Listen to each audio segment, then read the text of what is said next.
Welcome back to Lore at Night, where rain gently falls and every story carries a shadow. I'm always curious to hear where in the world you're listening from, so comment that down below.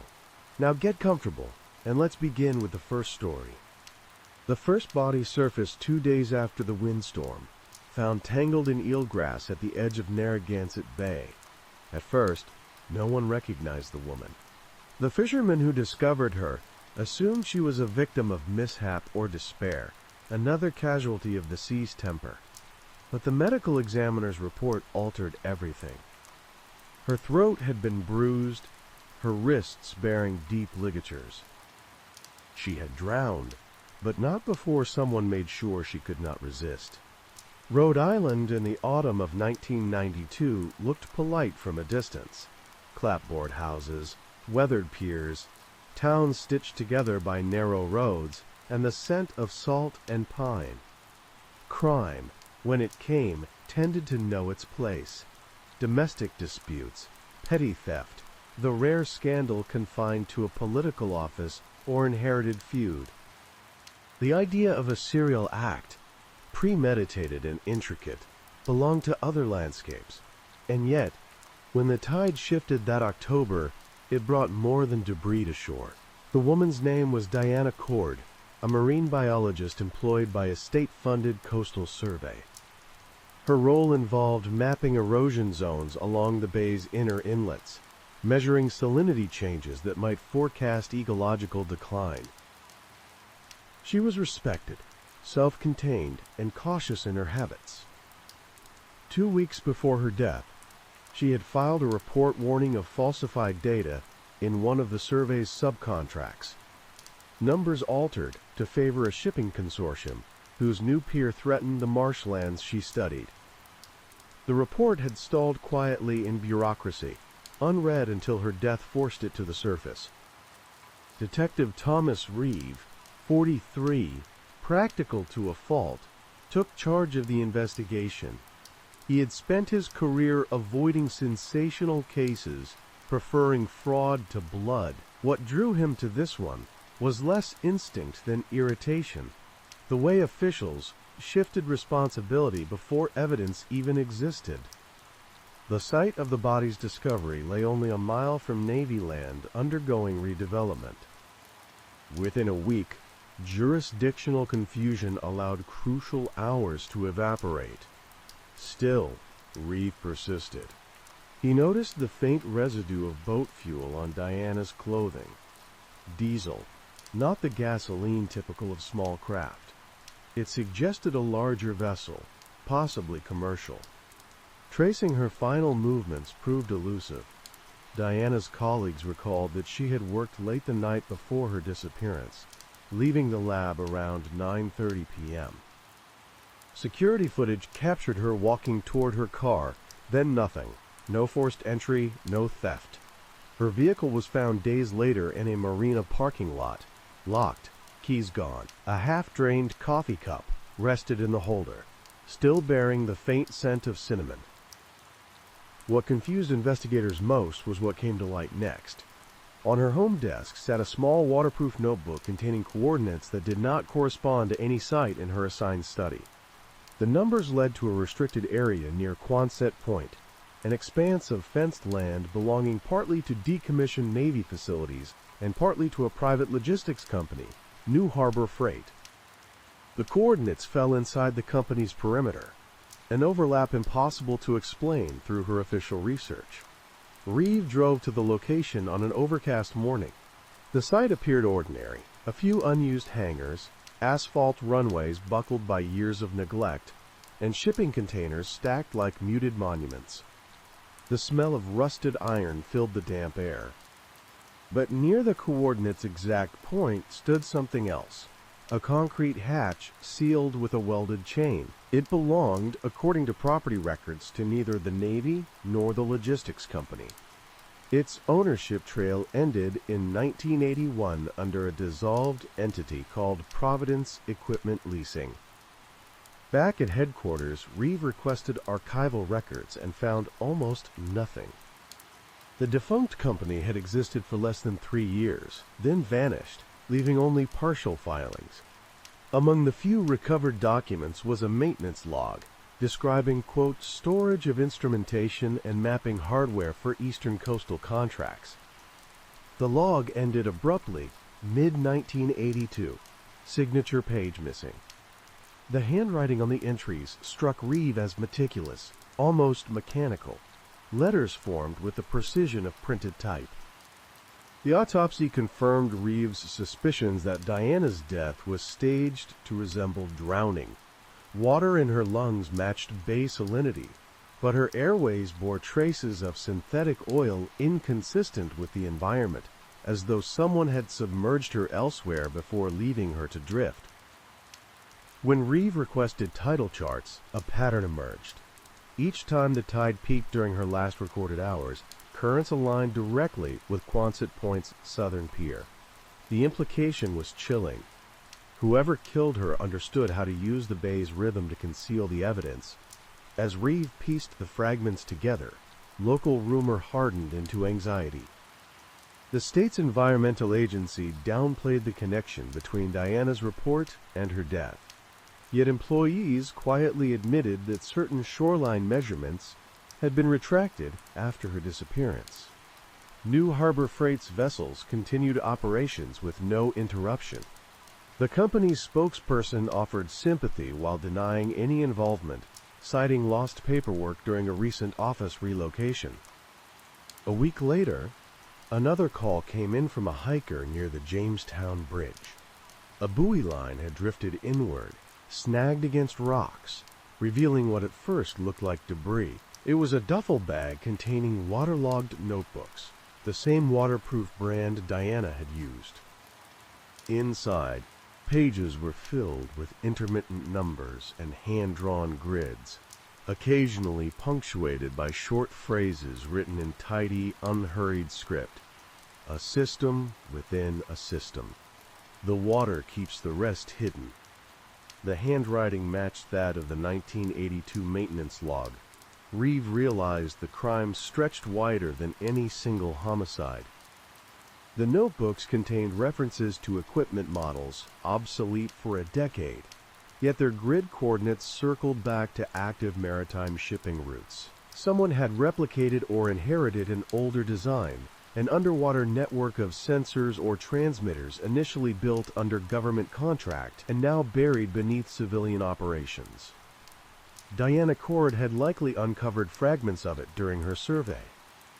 Her warning about falsified data might have been her attempt to mask a deeper discovery she didn't fully grasp. At night, Reeve studied her photographs spread across his desk. Shorelines, pylons, sections of basalt, half swallowed by seaweed. Each frame carried a coded marker, a faint red tag visible only when light hit at the right angle. Those tags appeared again in the notebooks, forming a sequence across the bay, pointing toward a single missing coordinate. The last page bore only one line, barely legible through water damage. Ask why the sea remains mapped. Within days, another storm hit the coast, scattering buoys, erasing footprints, closing beaches. Reeve's requests for submarine inspection were denied due to budget and safety constraints. By the time he returned to Quonset Point, the concrete hatch had been freshly sealed with a new steel plate, the weld marks still bright. Officially, the case concluded with inconclusive findings, accidental drowning pending further evidence. Unofficially, Reeve drove home each night with the creak of sea winds still in his head, convinced that beneath Rhode Island's quiet coastlines lay something built and forgotten, maintained out of habit rather than purpose, still functioning in silence. And somewhere in that machinery, he thought, Diana Cord had found the one truth she wasn't meant to measure. Part 2. The November tides came restless and high, pushing the bay against its shallow banks until the water felt crowded with memory. Detective Thomas Reeve spent most days surrounded by printouts, nautical charts, and stacks of damp field notes that smelled faintly of diesel. The official investigation into Diana Cord's death had cooled within weeks, but the questions she left behind festered like slow rot under varnish. Every time he passed the coastal district, he imagined a geometry beneath the surface, a system of cables, hatches, and forgotten intent that extended farther than any living record. He started with what remained of her world. Diana's office at the State Marine Center had been cleared by her colleagues, boxed carefully but without regard for order. Among her effects, Reeve found an envelope labeled Archival References, containing photocopies of Navy decommission schedules from the early 1980s. Two of those documents mentioned instrumentation storage at Q Point facility, reassigned under private oversight. The wording matched that of the defunct Providence equipment leasing. No date followed the reassignment note. Someone had erased the trail in a way that suggested deliberate restraint rather than haste.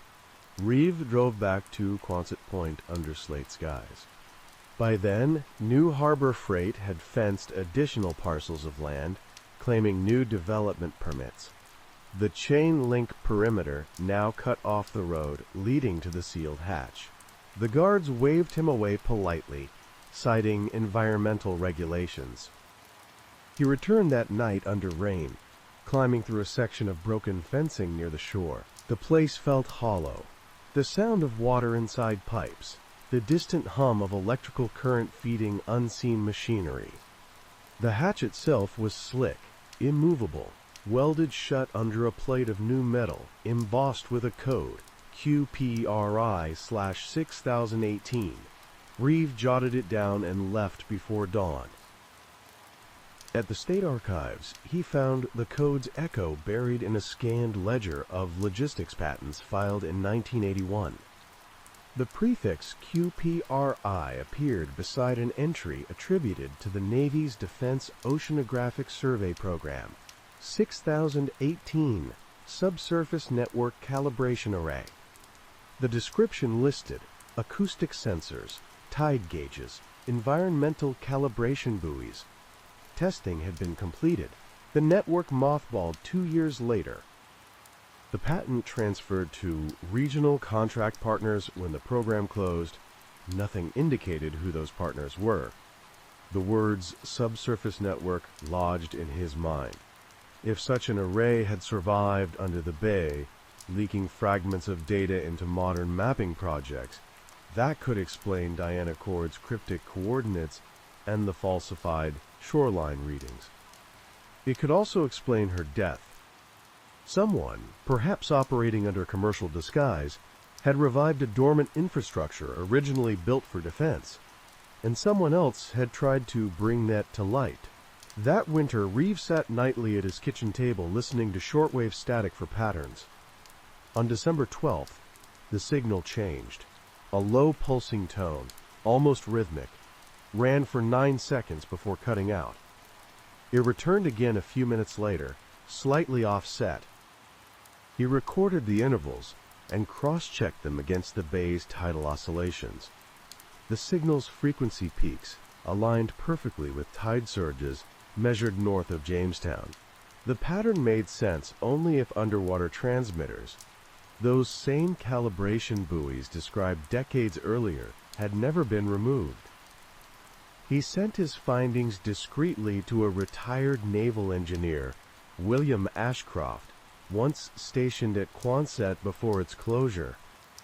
When they met in Providence, Ashcroft arrived wary, insisting on coffee over anonymity. Reeve mentioned the code 6018. The older man froze. He said the system wasn't designed for navigation or security. It had been a prototype for predictive mapping, a network that could feel pressure shifts across the seabed and simulate structural stress in real time. The design failed because it logged endlessly, accumulating terabytes of useless tide fluctuations. But the hardware remained. "Nobody bothers digging up sensors," Ashcroft said. "Too deep, too expensive. Someone must have found another use for them." After that conversation, Ashcroft stopped answering calls. 3 days later, his workshop in Pawtuxet burned down. The fire department blamed faulty wiring. The insurance claim cited a total loss, including, quote, architectural drawings and technical instruments. Reeve visited the charred remains. In the debris lay the warped husk of a reel-to-reel recorder, same model used to monitor acoustic signals during Navy tests. When he returned to the station that evening, an envelope waited on his desk without postage stamp, just his name typed in neat 12-point courier. Inside was a single sheet with a line of coordinates and 3 words beneath, "You're close enough." The coordinates pointed 5 miles offshore, near the mouth of the Providence River. The bay at that depth was dark, silt-heavy, accessible only to divers with specialized gear. The note meant someone knew what he was doing, but wanted him to stop just short. Reeve requested sonar scans under the pretext of locating hazardous debris for coastal safety records. The scans revealed a faint grid on the seabed, rectangular imprints consistent with anchored structures. Salinity differentials suggested currents concentrating around artificial forms. Whatever sat down there occupied an area the size of 2 football fields. By January, the investigation had reached a quiet standstill. Witnesses withdrew, budgets evaporated. The State Environmental Office commissioned New Harbor Freight to undertake cleanup of obsolete maritime instruments, effectively giving them license to tamper with whatever evidence might remain underwater. Reeves suspected the cleanup wasn't to destroy but to reinforce, repairing an inherited system that maintained itself through bureaucratic recycling. The second body arrived with a thaw. A man's corpse floated near Wickford, dressed in maintenance overalls bearing the faded insignia of the same freight company. The autopsy noted chemical burns along his arms and a fractured jaw consistent with blunt trauma. In his pocket was a small brass tag engraved 6018A. Reeve understood then that the pattern repeating beneath Rhode Island's placid surface wasn't accidental. It functioned like a closed circuit, eliminating anyone who stumbled onto its wiring. The state lived comfortably on its shoreline myth, quaint towns, aging history, temperate tides. Yet below that mythology stretched a design still operating from the Cold War, its purpose blurred, its beneficiaries invisible, its caretakers disposable. He spent the next weeks collecting everything Diana Cord had left behind, copies of her field notes, photographs, fragments of the old Navy patent, and assembled them into a single evidence binder marked only with her name. At the last page he taped the brass tag from the Wickford victim. Then he filed the binder into a bank's safety deposit box under his daughter's initials. Officially, his query into her death was over. Unofficially, he believed the kill switch remained somewhere out there, humming beneath the bay, a network that once measured pressure, but now measured something closer to complicity.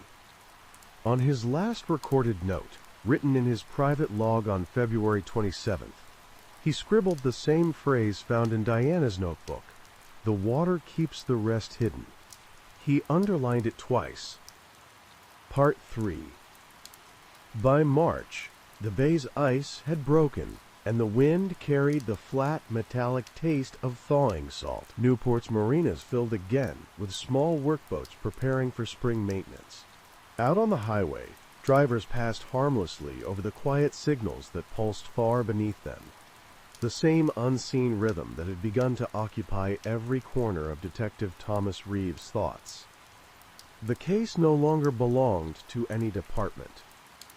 The state had officially declared both deaths, Diana Cord's and the Wickford maintenance workers' unrelated marine accidents. But Reeves stayed on in what he told his superiors were personal hours. He began to walk the docks each morning before sunrise, listening to the creak of moorings and the hollow slap of water hitting pilings. It was a listening more than an investigation. When he closed his eyes, he could almost hear a hum stitched into the tide. The hum had become his compass. It drew him into the archives again, searching not through modern files, but through the Navy's base deactivation ledgers from the late Cold War. Hidden among inter-office memos and equipment invoices, Reeve uncovered references to something called Project LANTERNFIELD, a coastal defense initiative testing acoustic environmental grids intended to monitor submarine traffic along shallow Atlantic shelves. LANTERNFIELD had been marked concluded in 1983, its assets transferred to unnamed commercial custodians. The structure of the transfer, series of shell companies using Rhode Island post office boxes, matched the tangled ownership web that had eventually produced New Harbor Freight. What really caught Reeve's attention was an annotation in the program's summary report. Grid 6018, designated remaining prototype network. Maintenance indefinite due to environmental dependency. Those last three words, maintenance indefinite due to environmental dependency, suggested the array couldn't simply be turned off. Its sensors interacted with the tide itself, each cycle re-triggering communication among nodes. Like an organism built of metal and salt water, it updated itself forever, even after being abandoned. Written in the margins of the summary was a single name, W. Ashcroft. The dead engineer's signature had survived a quarter-century of dust and mildew, his final fingerprint on the machine he once helped design. Reeve traveled to Ashcroft's burned workshop site again. The house had been leveled, but the property deed showed it had recently been purchased. The buyer of record was a shell trust headquartered in Providence, under yet another subsidiary of New Harbor Freight. The ink on the mortgage papers was barely a week old. His unease hardened into conviction. Someone was gathering the fragments, reclaiming the archival remains of anyone tied to the network. At night he began keeping a notebook of his own. He marked the times of the shortwave pulses, tidal highs, and coastal blackout hours, moments when the hum beneath seemed strongest. Each interval fell at precise 12-hour increments, matching not just tides but phases of the moon's position over the bay. The system was alive, he thought, in the mathematical sense. The sensors triggered based on cosmic gravity, looping data through acoustic relays buried in silt. In April, a storm surge battered the coast.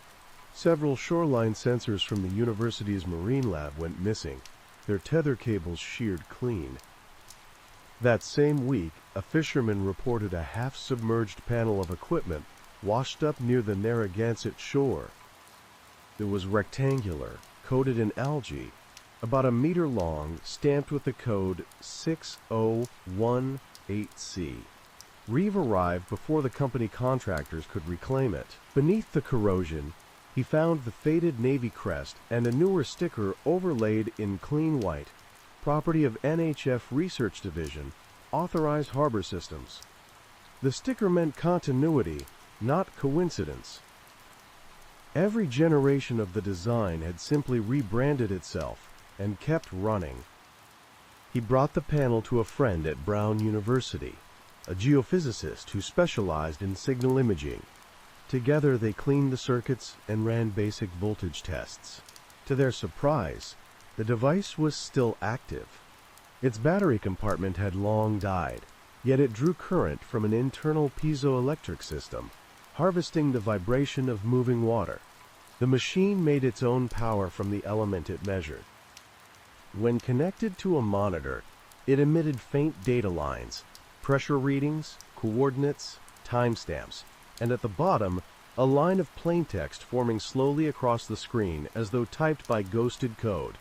Environmental dependency stabilized. Node awaiting instruction. Reeve stared at the words, realizing he wasn't looking at residual output but at a prompt. The array was requesting a command, waiting for contact from an operator. For over a decade it had been awake, listening for someone who never returned. They disabled the unit, stored it in a university lab vault, and agreed to notify no one. 2 nights later, the lab's electrical feed shorted, fire alarms failed, sprinklers triggered, and the device vanished before responders arrived. The university issued no press release. Reeve knew he was now entangled past any exit. He found tire tracks near his house in Warwick, unfamiliar patterns pressed into the mud after rainfall. His phone line crackled when idle. Each morning, a newspaper appeared on his porch even though he'd never subscribed. Folded inside one was a small envelope sealed in black wax. Inside was a photo, grainy, monochrome, of a row of metallic cylinders stacked along a concrete corridor. Written at the bottom in typed letters, "Network remains whole. Instrument counts require balance." Beneath that, a signature in even strokes of gray pen, DC Diana Cord's initials. If the photo was authentic, she had known about more than coordinates. She had seen the network's heart. Perhaps she had found a section still operating. Perhaps she documented it. Perhaps she'd tried to tell. The discovery left Reeve sleepless. He pinned the photograph above his workspace and studied its every pixel. The corridor walls bore the ribbed texture of reinforced vault concrete, a style used only in Cold War naval storage bunkers. There were still such facilities in Rhode Island, decommissioned but locked, their records sealed. He drafted a single-page memo to the one person left who might access them, the federal facilities manager overseeing abandoned naval properties. In careful language, he asked whether any still contained environmental instrumentation from prior operations. A reply arrived 2 weeks later, terse and printed on federal stationery. Everything seemed in place, except there was one small anomaly. At the bottom, under the signature line, a faint typewritten postscript read simply, "Check the sound." That night, Reeve drove to the Narragansett shore and switched on his portable receiver. The bay answered immediately, with that same low pulse, steady and patient. Only now, between the intervals, he caught something new. A click, then another, like sonar pings returning from a distance. They formed a pattern he recognized as numbers. When he decoded them, the sequence resolved to coordinates only a mile offshore, directly above the underwater chamber, once mapped by sonar months before. He felt the pull of consequence, strong and cold. If the network was summoning some new equilibrium, if it was calling its record keepers home, then his own persistence had already written him into its rhythm. The hum deepened, dense as thunder through water. Lights along the dock flickered once, twice, then steadied as if nothing had changed. Reeve stood listening, the transmitter warm in his hand, thinking of Diana Cord and the phrase she'd left behind like an epitaph. Ask why the sea remains mapped. The coordinates drew Detective Thomas Reeve back to the water before dawn. The February cold cut straight through his coat, turning his breath to steam and his thoughts to strict focus. The bay lay still, holding its gloss of moonlight, quiet, mechanical, obedient to tide and gravity. He had rented a small fishing skiff from a marina that kept no questions. Beneath the deck rested his sonar console, a depth meter, and the waterproof camera that had once belonged to the Marine survey team Diana Cord left behind. As he motored toward the coordinates, the analog hiss from his portable receiver grew louder. The continuous pulse underneath it was neither random nor static. It rose in tempo as if acknowledging his approach. He throttled back and let the skiff drift at the center of the indicated square. The depth gauge read 70 feet, with a flat seabed, no trench, no significant features. Then the sonar screen stuttered. A mass appeared below him, geometric, rectangular, nearly 20 meters long. Around its edges flickered smaller returns, fluttering in precise recreation of a grid. The pattern mirrored the dimensions from the LANTERNFIELD technical drawings. Reeve angled the camera into the water and released it on a weighted tether. The lens steadied as one object came into focus. A rusted access hatch half buried under silt, its hinges outlined by a chain of miniature lights pulsing softly in the dark. The lights flickered in unison with the pulses on his receiver. He lowered a microphone line through the current. The audio recorder captured the hum, translating into faint syllables, vowels distorted but deliberate, remnants of automated code still trying to speak. Then, as though aware of the monitor, the array adjusted its rhythm to mimic his engine's idle. He felt the boat's hull vibrate. The machine was responding like an echo chamber, anticipating his impulses, reading his interference. Reeve shut off the motor completely. The silence that followed rearranged itself into a pattern unmistakably human, in tempo. 6 pulses, a pause, 6 again, then 8. Code 6018.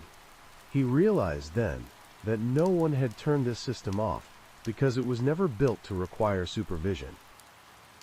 The array's intelligence was not conscious in any organic sense, but it obeyed instructions embedded decades before: the instruction to record, to correct, to maintain equilibrium. The deaths surrounding it were not simply murders to suppress evidence.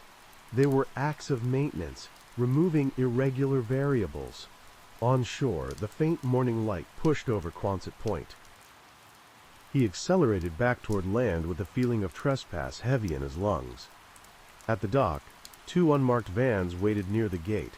Men in dark windbreakers, middle-aged, polite, confident, had already begun rolling cable drums down the pier. One of them greeted him by name. They knew why he was there. They had been waiting. The following hours slipped into procedural haze. The men claimed to be from the Department of Coastal Infrastructure, investigating illicit interference with restricted communications. They took the recorder, the sonar logs, the camera, and offered a non-disclosure form wrapped in legal terminology. When Reeve asked under what statute the operation fell, the youngest of the men replied quietly, "Legacy Infrastructure Management," as if that explained everything. By evening, his name had been quietly removed from the department roster. The chief scolded him for moonlighting on closed files. The state's official channels now referred to Diana Cord's death as a, quote, confirmed boating incident. Reeve was reassigned to administrative leave. No one said suspension aloud. It simply hung there, unsentenced. He drove that night toward the mainland highway, but stopped halfway across the Jamestown Bridge. The bay beneath him lay black and indifferent, scattered with glints of light from harbor markers. He recognized the pattern those lights made. Short intervals, long pause, another short burst. The city's navigation buoys were blinking in cadence with his recorded signal, each lamp synchronized to the unseen infrastructure below. Whatever had happened underwater had migrated outward into the surface systems. The array was using the channels built long after its supposed dissolution: harbor beacons, power lines, networked sensors, to extend its rhythm. Rhode Island had become part of its circuitry, the city itself moving to its timetable. He drove home under the feeling that the shoreline had acquired sentience. The hum trailed him like a soft engine behind every wall. The refrigerator's vibration, the buzz of trolley wires, the tone that lived beneath every broadcast test pattern. He did not trust coincidence anymore. 3 days later, Reeve received a plain envelope mailed without return address. Inside was a postcard, printed with a photograph of the Newport docks under rain. On the back, in the same mechanical type used in the earlier letters, were 7 words: "The grid balances what it remembers." Below them, the initials DC. If Diana Cord had perished, someone had adopted her symbols, or perhaps she had found her way deeper into the system she uncovered. Reeve stared at the message until dawn, realizing it didn't read like a threat or comfort. It read like protocol. In the final entry of his personal log, found later in his desk drawer, Reeve wrote, "The array was not a machine. It was a policy rendered permanent, an instruction to archive everything and erase those who questioned the archive's shape. I can hear it again now, in the wiring of the house, in the sink's steady drip. I think it has measured me long enough." He was last seen driving toward the coast after midnight, leaving no living family except a daughter studying abroad. His car was discovered 2 days later at an overlook near Beavertail, engine cold, doors locked, radio tuned to an unused frequency murmuring faint rhythmic static. When Coast Guard divers conducted a routine sonar sweep that spring, they detected a new signature beneath the same stretch of water, an additional node, recently added to the old grid. Internal logs labeled it 6018R, followed by the remark, quote, quote, quote, "field calibration stable." The array continued its patient measurements unseen. And across Rhode Island's shoreline, the buoys carried on their careful, synchronized blinking, steady, precise, unmoved by the passage of time, marking every pulse like a mechanical heart that had long ago decided the shape of silence it would keep. Now let's get into another story for tonight. The arrangement registered as unnatural even through sweat-stung eyes, her head lolled forward, concealing ligature furrows, a single carpenter's hammer placed upright beside one foot, like an offering amid the dust-choked space. The house stood in the Bywater district, a narrow double shotgun amid clusters of Creole cottages and artists, lofts where gentrification nibbled at working-class edges during New Orleans, uneven 1980s recovery. From oil busts. In the oppressive humidity of 1985 New Orleans, where August heat pressed against sagging shotgun houses and cicadas droned through wrought iron galleries, a roofer peeled back loose tin from Clara Moreau's attic vent and spotted her body suspended from a roof beam by knotted bedsheets, arms extended outward as if in mid-gesture, feet inches above joists scattered with construction debris. The roofer arrived after neighbor complaints of loose flashing during thunderstorm season. The attic hatch pried open, revealing fumes from a tipped kerosene lantern that preserved the scene in stifling stasis. Officers cordoned the property under gathering clouds, noting no forced entry through warped rear doors or gallery screens, suggesting access via an unsecured attic scuttle from the shared double next door common in Bywaters. Conjoined layouts. Clara Moreau, 40, rented the upriver half, her days weaving baskets sold to Jackson Square tourists, nights retreating to the attic workshop where she stored cane and tools amid exposed rafters. Dust trails led from the hatch to the body in deliberate drags, hammer-wiped but microscopic wood fibers clinging to its head matching attic joists, ligature knots overlaid on manual strangulation marks confirmed later by autopsy. The medical examiner ruled homicide staged as suicide, bedsheet fibers unique to Clara's linen press, tying the noose construction. Homicide Lieutenant Marie Laundrie took charge, her desk at 9th District Station, piled with humidity-warped files from a city where summer killings blended into jazz funerals by fall.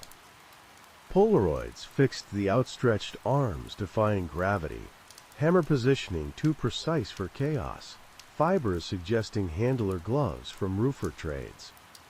Laundrie canvassed galleries under moss-draped oaks, neighbors offering fragments of Clara's routine, basket sales at French Market mornings, attic hammer strikes echoing evenings, a handyman figure lingering post-repairs asking about her solitude. New Orleans investigations leaned on analog networks, carbon copy reports faxed sporadically, while Landry sketched attic angles on graph paper, timing ladder routes from shared scuttles. Autopsy fixed death late night 2 days prior, stomach contents of gumbo and bread from supper, wrist bruises from brief grabs before compliance. Toxicology showed trace barbiturates from over-the-counter sleep aids, enough to dull without disabling. Clara's background pieced from parish records.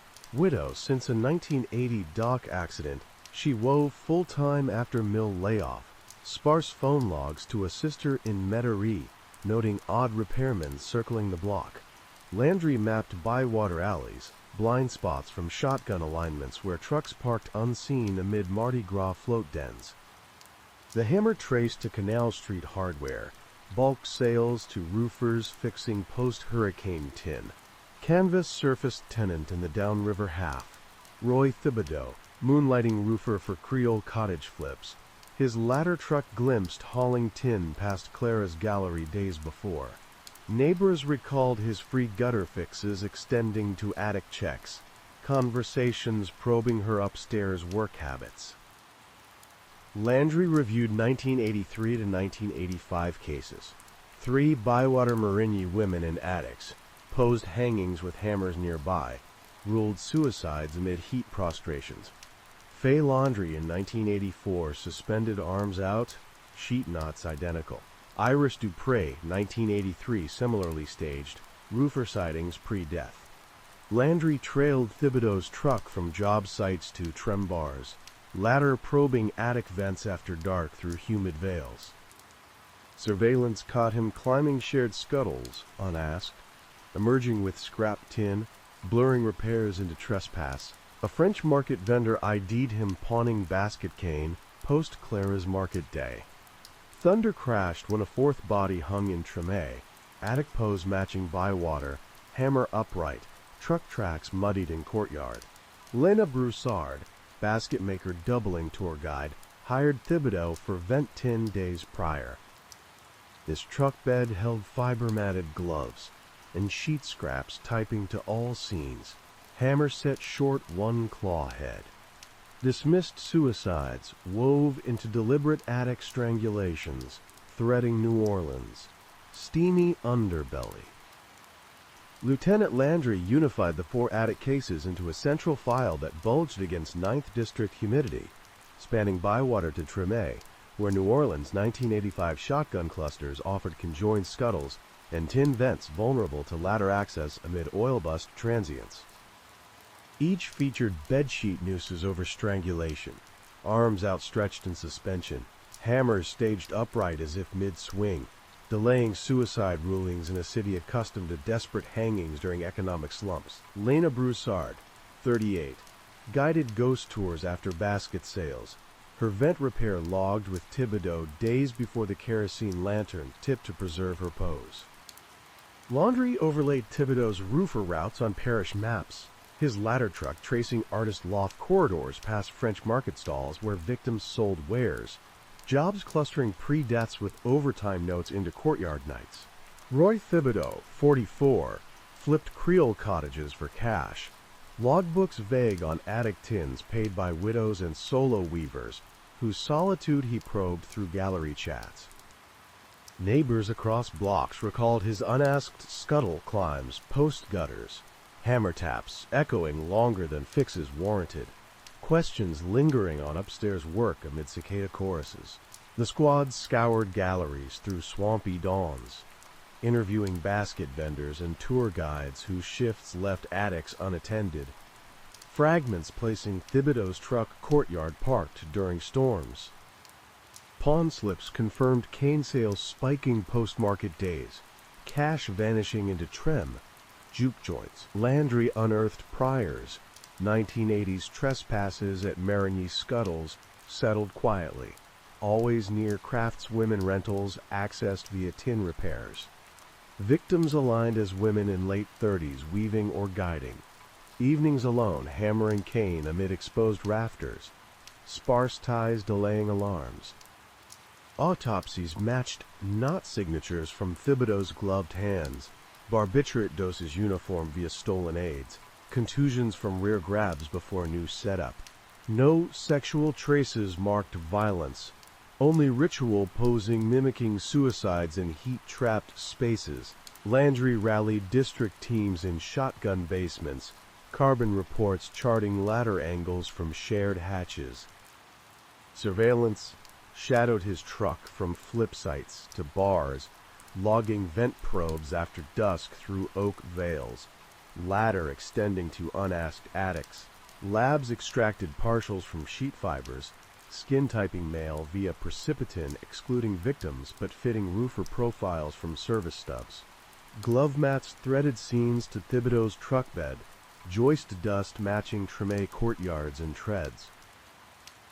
Landry reascended attics, UV sweeps showing drag paths defying free falls, footprints sized to his work boots from a 1982 stop Polaroid. Public spots on WWL-TV detailed attic intruders, tips locking Thibodeau's profile, women reporting ladder shadows under vents, matching fragments. A fifth case rose from St. Roche 1984. Attic hanging ruled despair, arms out, hammer nearby overlooked, roofer pre-death whose truck echoed descriptions. Opal Guidry, Weaver Doubling Guide, Cane Pond close after. Landry elevated at core, pattern yearly, through Nola's craft shadows. Thibodeau shifted trucks to a Gentilly yard post whispers, tails adjusting to capture scuttle tests on new lofts, hammer lingering on tin, warrants built on traces. Judges balancing nets against no violence priors. Increments layered. Hardware CCTV grainy but timed Thibodeau buying hammer claws pre-Lena manifests alley placing during windows. Bayou Divers netted glove clumps with cane resin typing to Broussard's weave, dyes unique to his supplier. Squad nixed bait attics for risks amid landlord balks. Seeding market rumors on his flips. Tips swarmed on tailing craftsfolk. Ladder under vents revealing solo lanterns through moss. Doubters argued ubiquity in roofer trade, sheets and hammers routine. Landry countered staging defiance of suspension physics, arms fixed post-strangle for suicide illusion. Psych notes pegged control predator exploiting repair trust in humid solitude. Fall rains washed courtyards, but surfaced tire ghosts, matching truck treads, evidence arcing toward grasp. Thibodeau's patrols lengthened, truck idling longer at guide-adjacent lofts, pursuit mirroring his shadows through steamy nights. Lieutenant Landry secured warrants for Roy Thibodeau's Gentilly yard after cane resin traces on gloves and precipitin partials from sheets met judicial marks, leading teams through pre-dawn humidity to his ladder truck, parked amid stacks of warped tin and burlap sacks from flipsite halls. Technicians cracked a locked toolbox welded to the bed frame, revealing women's basket shuttles matching Clara Moreau and Lena Broussard inventories, knotted sheet scraps with ligature residues typing to all 5 scenes via fiber diffraction, and carpenter hammers with claw heads oiled but scratched aligning joist gouges from bywater attics. Lab yields mounted swiftly, sheet knots matching Thibodeau's glove grip widths from service photos, skin flakes from fibers excluding victims but profiling male roofer consistent with his parish health stubs. Shuttles bore microscopic resin unique to French market weavers, hammers creased from pocket carry with blood specks precipitating to Iris Dupre's type from head trauma. Landry documented ties against scene slides, affidavits layering diffraction atop timelines, placing Thibodeau's truck courtyard adjacent during every strangulation window. Thibodeau rolled up mid-sweep, khakis dust-caked from night flips, yielding to cuffs with measured stillness as officers vacuumed the cab. Work gloves matted with joist dust from Treme rafters, pry tools scratched matching scuttle locks, a single claw hammerhead residue tested positive for human serum. With holding records tracked his circuits under bare bulbs, intake noting scarred palms fitting contusion arcs, knuckles abraded, aligning rear grab patterns across reports. Landry's supervised haulage, feeling the pivot from ghost to cage. The task force swelled amid district OT squeezes, typewritten pools from Bywater to St. Roche, where shotgun scuttles mapped like access veins in Nola's humid grid. Rewalks netted overlooked rafter scrapings typing to Gentilly dirt, UV drags defying free hangs, boot prints from Morigny matching Thibodeau's 1982 stop shots. Gallery knocks hit markets and tours. Ex-clients recalling uninvited ladder returns for vent tweaks, gripes on solo weavers cluttering attics. Pawn chits verified cane spikes post-sales, cash dissolving into trim slots. Fifth case, locked as sixth, with Opal Guidry's retest, sheet diffraction confirming core, pattern threading 2 years, through craft tour fringes. Public buzz via Times-Picayune on attic fixers' flooded lines, composites nailing Thibodeau's profile, craftswomen noting ladder silhouettes under vents' sinking tips. His backstory dug via notary pulls, 1970s, Morigny ousters over scuttle peaks hushed with payoffs, always craft renter adjacents via tin gigs. Market chats detailed quits over complaints. Night trucks circling female vendors post-close. Hardware film timed Claw buys pre-Lena. Logs alley anchoring during gaps. Bayou nets hauled sack clumps resin matched to Broussard's weave. Fabric to his supplier. Squad skipped bait scuttles amid gallery risks, planting flip site doubts via union whispers. Tips jammed on stocking weavers. Ladders revealing lone lanterns through oak moss. Mardi Gras rains cleared courtyards, but ghosted tire echoes to truck treads. Chase coiling round the roofer whose ladders turned traps. Landry reclimbed Bywater under retrofit floods now routine post tips. Attics braced against climbs. Phantoms bending to relentless hold as proofs drove charges through Bayou haze. Prosecutors leveled charges against Roy Thibodeau for the 6 core attic cases threading Bywater to St. Roch, the serial premeditation clear through staged hammers and sheet poses that masked strangulations in New Orleans, conjoined shotguns, evidence webs of fiber diffraction and resin traces. Binding truck finds directly to scenes with timelines fixing his ladder truck at every courtyard during death gaps. Life sentences without parole followed swiftly, acknowledging the deliberate targeting of weavers and guides, whose attic solitude he breached via roofer trust, appeals collapsing under affidavit weight by late 1980s. Post-sentencing reviews affirmed all 6 via retested shuttle resins, barring further counts due to statutes, the span covering 3 years through NOLA's humid craft veins. Thibodeau faded into Angola isolation, his lockup decline noted in sparse logs, until a 2003 heat stroke claimed him unmarked amid parish indifference.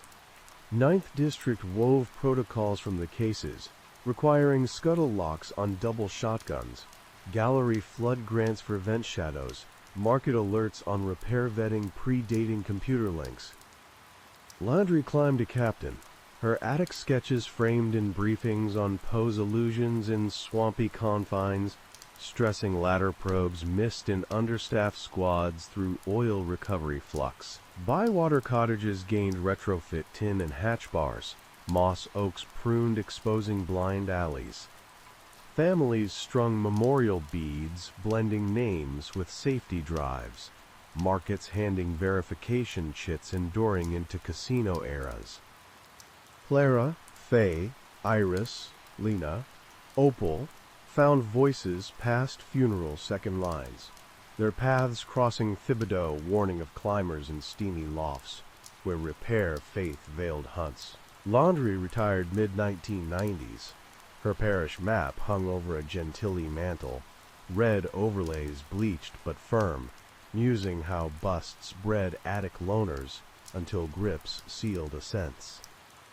In the foggy chill of 1994 Seattle, where relentless drizzle turned cracked driveways into slick hazards and holiday lights flickered weakly through evergreen overcast, a tow truck operator forced open the jammed roll-up door of a Capitol Hill garage and found Nora Kellerman seated upright against the far wall, her wrists bound behind her with electrical tape, face frozen in a rictus of final awareness amid exhaust fumes that had done the finishing work.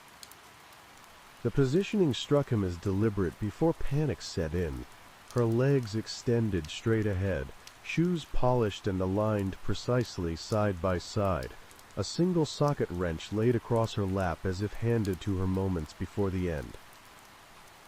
The garage belonged to a converted carriage house behind a row of weathered craftsman homes, its access obscured by overgrown rhododendrons and a sagging chain-link fence common in Seattle's eclectic hill neighborhood during the mid-1990s tech boom that priced out longtime residents. The thread shifted from ruled despairs to template inquiry. Homicide sessions parsing noose rituals amid Nola's wrought iron lace, future phantoms facing denser weaves. Investigators honed templates for trade stalkers in shifting bayous. Attics vented safer against ladders, etchings holding as French Market hummed fresh vendors under cicada drone. Now, let's get into the next story for tonight. Nora Kellerman, 36, rented the tiny studio above. Her days spent as a barista at a Pike Place coffee house, evenings tinkering with bicycle repairs in the space below where neighbors occasionally borrowed tools. The tow operator arrived after her landlord reported the car unmoved for days, blocking a paying tenant's spot, the fumes seeping faintly under the door, unnoticed amid urban noise. Responding officers noted the engine of Nora's aging Civic still warm to the touch when checked, ignition keyed off but keys pocketed. No signs of struggle on the oil-stained concrete beyond faint scuff marks from heels dragged into position. Carbon monoxide levels registered lethal, layered over blunt trauma to the skull from the wrench, wrists secured post-unconsciousness to ensure stillness during the staging.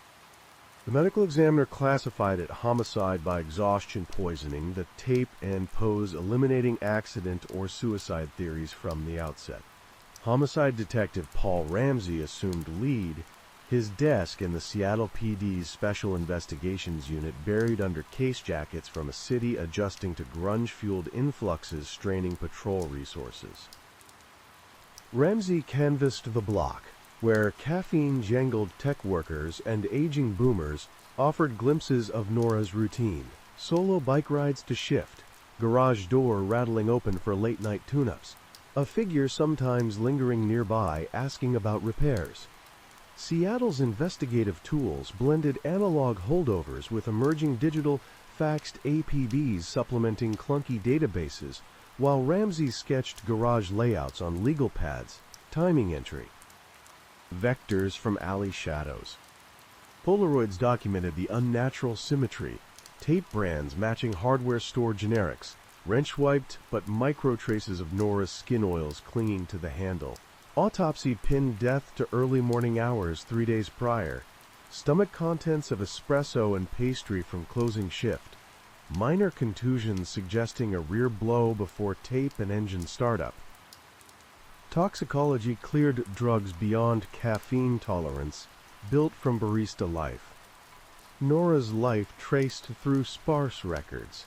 Transplant from Spokane 5 years earlier. Chasing music scene, dreams shelved for steady work. Roommates listing her as reliable but private. Phone logs sparse, save co-worker check-ins. Her sister confirmed identity from flyers, noting recent complaints about a persistent neighbor offering unsolicited bike fixes amid garage clutter. Ramsey mapped the alley, noting blind spots from dumpster placements where vehicles idled unseen during rain-patterned nights. The socket wrench led to a nearby Les Schwab outlet, receipts showing bulk sales to mobile mechanics servicing Capitol Hill commuters. Fibers on the tape matched shop rags from auto supply chains, slivers embedded in Nora's jeans suggesting handler contact post-attack. Canvas turned up a tenant 2 doors down, Carl Weston, moonlighting as a fleet mechanic for coffeehouse delivery vans, his driveway toolbox overflowing with identical tools glimpsed during block parties. Weston's garage visits aligned uneasily, neighbors recalling his offers to tighten things up for Nora after a chain slip, lingering past quoted times. Ramsey reviewed similar 1992 to 1994 cases. 2 women in Fremont found in garages with tape-bound poses, monoxide finishes, wrenches staged nearby. Lena Parr in a car trunk, wrists taped, shoes aligned. Dana Holt seated against a workbench, same tool motif.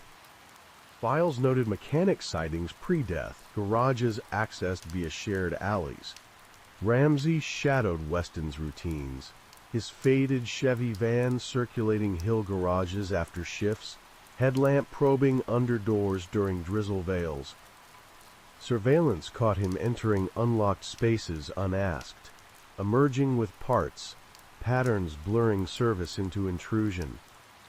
A tip from auto parts store identified Weston fencing used bike chains, pawned post-Norris shift. Winter gales howled when a third body surfaced in Queen Anne. Garage scene mirroring Capitol Hill. Victim bound with matching tape. Wrench on lap. Van tracks fresh in mud. Elise Granger, bike courier, hired Weston for chain work days prior. His van held rag scraps and tape dispensers with residue typing to all scenes, wrench set missing one socket. Isolated carbon monoxide tragedies coalesced into deliberate garage executions, threading Seattle's misty labyrinth. Detective Ramsey merged the 3 garage cases into a unified task force file that spanned Capitol Hill, Fremont, and Queen Anne, neighborhoods where Seattle's 1994 housing crunch funneled solo renters into detached studios with alley-access garages vulnerable to opportunistic entry. Each victim shared the electrical tape binding, socket wrench staging, and carbon monoxide finale over blunt trauma, bodies positioned upright with shoes aligned, and tools placed as if mid-repair, delaying recognition of homicide amid city's tolerance for urban mishaps. Elise Granger, 32, biked deliveries downtown, her garage tune-up logged with Weston days before the engine idled to lethal hush. Ramsey charted Weston's fleet mechanic routes against death windows, his Chevy van tracing delivery paths past coffee houses and courier hubs, where victims worked irregular shifts leaving garages unattended. Carl Weston, 42, serviced coffee vans and bike shop fleets, logbooks clustering jobs at victim complexes with overtime notes extending into alley hours. Neighbors across sites recalled his post-repair drop-ins, headlamps sweeping under doors to check alignments, questions lingering on solo living amid drizzle-muffled evenings. His driveway toolbox matched wrench alloys, tape rolls bulked from Les Schwab matching residue on Nora's wrists. The squad fanned through rain-slick alleys, interviewing baristas and couriers who doubled in garages, their shifts blurring into nights where Weston's van idled nearby. Pawn receipts confirmed bike chain sales peaking post-deaths, cash flow undocumented beyond tavern tabs at Capitol Hill dives. Ramsey pulled Pryor's 1980s trespasses at Fremont garages, dismissed for lack of damage. Always near single women's rentals accessed via repair offers. Victim profiles locked on women in their 30s handling transport jobs. Evenings alone wrenching bikes or cars. No partners or kids triggering swift missing reports. Autopsies aligned ligature-free bindings, applied post-trauma, monoxide levels uniform suggesting timed idling after unconsciousness, contusions from rear blows matching Weston's height and reach. No sexual elements marked attacks, only control through posed repairs mimicking breakdowns in isolated spaces. Ramsey coordinated with precincts covering the sites, briefings in damp basements, where faxed sketches circulated Weston's van amid coffee rings on tables. Surveillance trailed him from fleet yards to taverns, logging circles of garage rows after dark, headlamp testing locks through rhododendron screens. Forensic labs coaxed partials from tape undersides, skin cells typing male via early PCR pilots excluding victims but aligning mechanic profiles.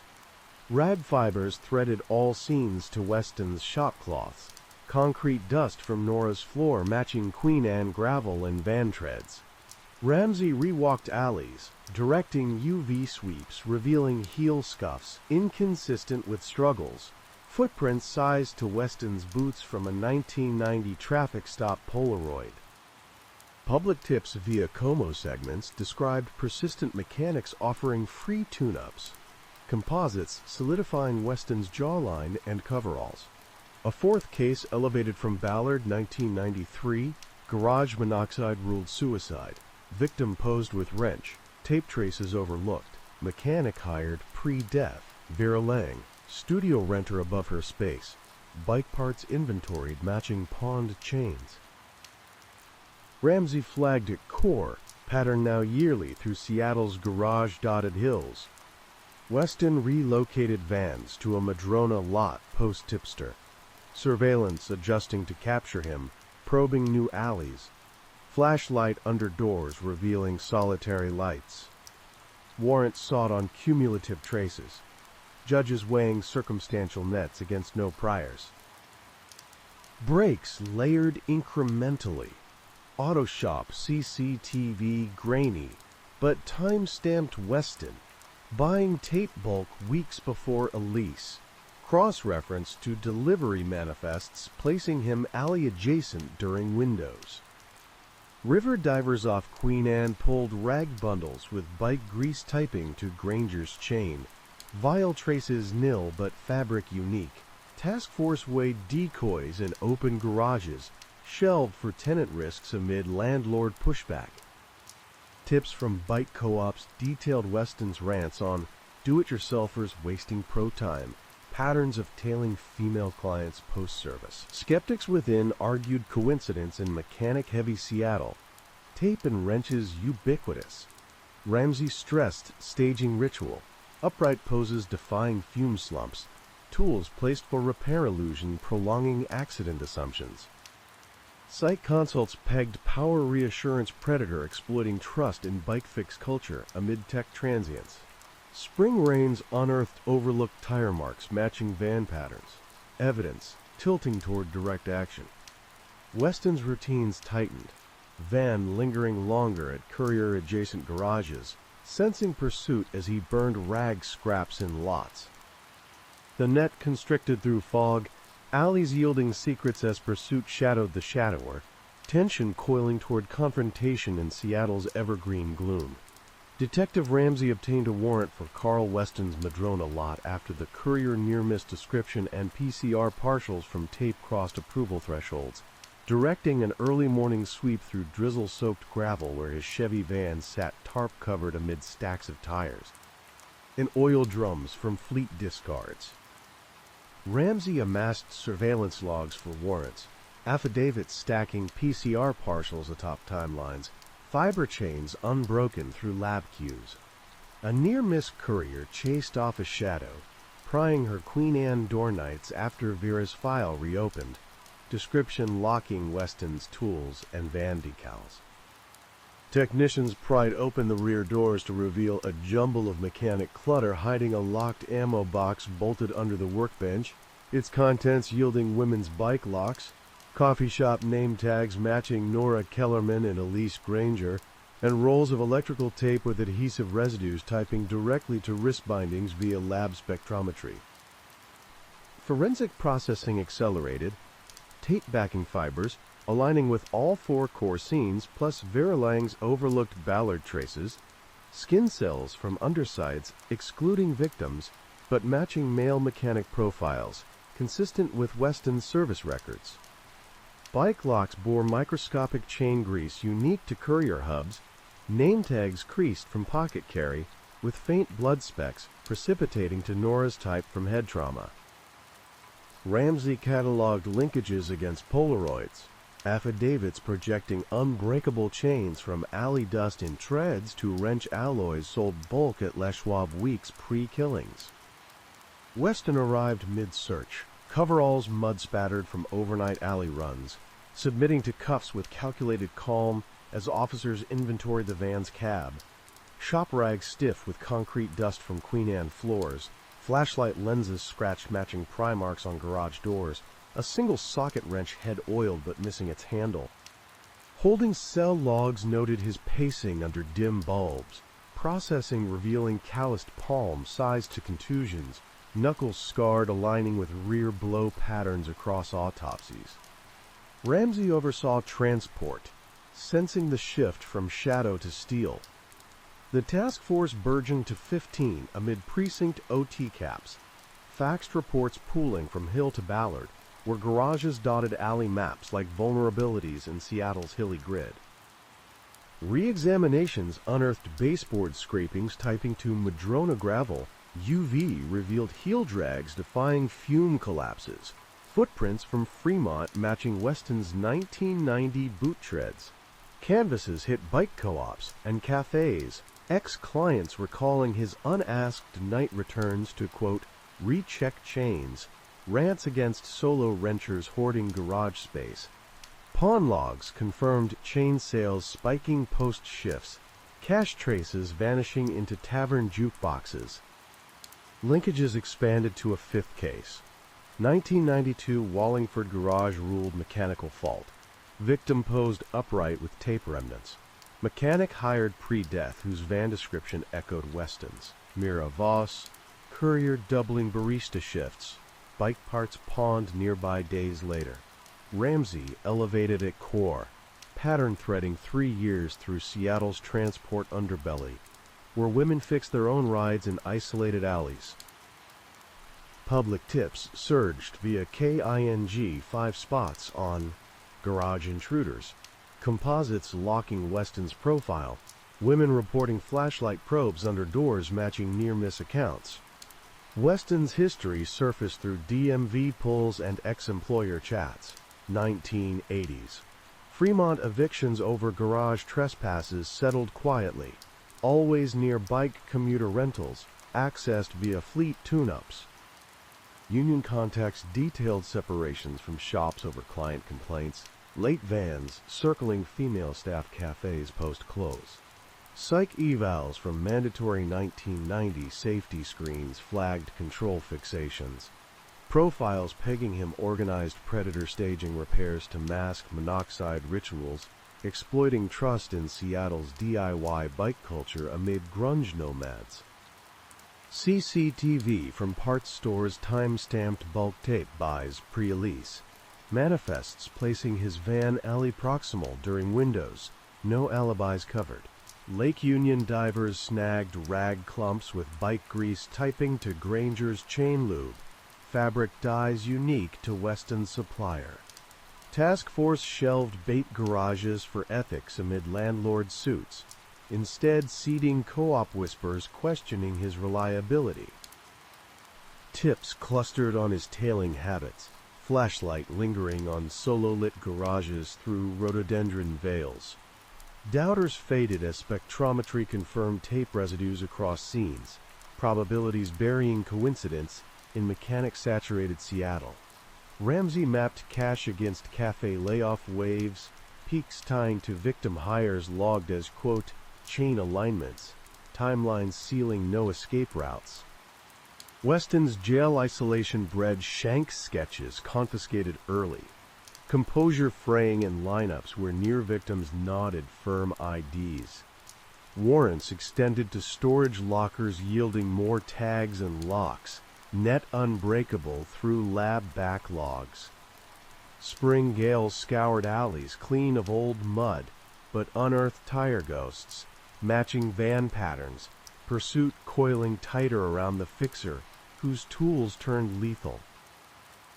Ramsey revisited Capitol Hill under security floods, now standard post tips, garages lit against probes, shadows yielding to methodical grasp as evidence propelled toward charges in Seattle's persistent mist. Charges against Carl Weston solidified rapidly after the ammo box yields, with prosecutors filing multiple first-degree murder counts encompassing the 5 core garage cases spanning Capitol Hill to Wallingford, the pattern's premeditation evident through staged tools and monoxide finishes that exploited Seattle's alley vulnerabilities. Evidence chains proved unbreakable, tape spectrometry and bike part traces linking van contents directly to scenes. timelines placing Weston Alley adjacent during every death window, with no credible alibis amid his fleet logs. He received life without parole, the sentencing acknowledging serial nature and victim selection targeting transport workers whose garage solitude he invaded under mechanic guise. Post-conviction probes confirmed the 1992 Wallingford case as sixth via retested rag fibers, though time bars prevented additional filings, the tally closing at confirmed linkages threading 3 years through Seattle's bite coffee underclass. Weston's appeals faltered quickly in 1990s. Courts, his pro se rants against quote, wrench hoarders, dismissed amid ironclad affidavits. Isolation in Walla Walla Penitentiary mirroring the garages. He prowled until a 2012 heart attack ended his days unmarked in correctional logs. Seattle PD integrated lessons into protocols, mandating alley lighting grants for garage clusters, bike co-op vetting for mechanics, cross-precinct alerts on service complaints predating digital fusion centers. Ramsey advanced to sergeant, his alley maps laminated for training on staging illusions in urban isolates, emphasizing flashlight probes and posed repairs overlooked in resource-pinched units amid tech boom transients. Capitol Hill carriage houses, retrofitted door chains, and motion floods rhododendrons trimmed to expose blind spots. Victim families seated annual rides, blending names with safety pushes, co-ops distributing tool verification cards that endured into .com era. Nora, Elise, Lena, Dana, Vera, Mira found recognition beyond obits, their convergence with Weston cautioning against fixers in misty alleys where DIY trust masked predation. Ramsey retired early 2000s, his caseboard pinned above a Queen Anne workbench, red lines faded but immutable, pondering how grunge influx amplified garage nomads until vigilance sealed entry points. The series morphed from ruled accidents into benchmark study, homicide seminars dissecting monoxide rituals amid Seattle's evergreen hills, ensuring future shadows met tighter nets. Investigators adapted frameworks for service predators in evolving cities, garages lit brighter against probes, lessons enduring as Pike Place churned new baristas under persistent drizzle. Now let's jump into the next story. The body was discovered because the dogs would not stop circling the same patch of ground. On a narrow stretch of land outside the city of Columbia, Missouri, a man walking his hounds along an access trail noticed that they kept pulling toward the creek behind the old salvage yard. The creek ran shallow most of the year, a brown ribbon bordered by reeds and discarded tires, a place people passed without looking. The dogs lowered their heads and refused to move on, their behavior shifting from curiosity to agitation. The man, Vincent Murphy, followed their lead and saw, half submerged near the bank, what looked at first like a bundle of clothing caught on a branch. The sheriff's office logged the call at 6:41 a.m. By 7:30, deputies had cordoned off the trail, and the dogs were gone, replaced by uniforms and the quiet choreography of evidence collection. The body belonged to a woman in her late 30s or early 40s. She was fully clothed, her jacket zipped, her shoes still on. There was no obvious sign of struggle in the immediate area, no torn ground, no drag marks. The creek had done what creeks did, softened edges, blurred timelines. Columbia was not unfamiliar with violent crime, but this stretch of land sat outside its usual geography of trouble. The salvage yard had been shuttered for years, its chain-link fence sagging, its signage faded to the point of illegibility. People used the trail behind it as a shortcut, or a place to walk dogs because it felt forgotten, removed from the city's watchful patterns.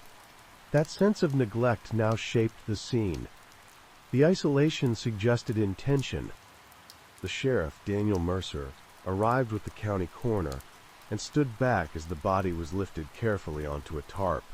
The woman's face was pale, her hair darkened by water. There was a bruise at the base of her throat, not yet purple, still resolving.